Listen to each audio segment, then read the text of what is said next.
In this video, I'll be showing you how to use the executive mechanism. Pull up on the chair's back to adjust the back height.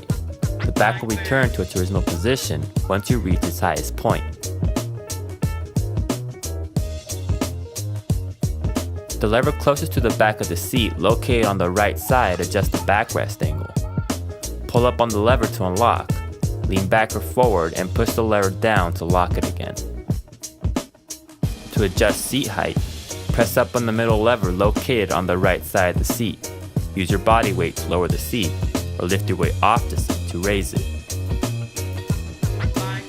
To enable seat tilt, pull up on the lever closest to the front of the seat located on the right side, and shift your body weight forward or backwards to rock the seat to your desired position.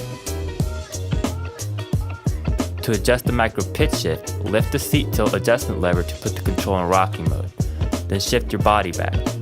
This allows the micro pitch knob to operate freely. Now turn the micro pitch shift knob counterclockwise to change the pitch up, or clockwise to change the pitch down. To increase or decrease backrest tilt resistance, turn the knob located under the chair clockwise or counterclockwise. Pressing up on the lever on the left side of the seat allows you to slide the seat forward or backwards. Release the lever at your desired depth position. And that is it for the executive mechanism.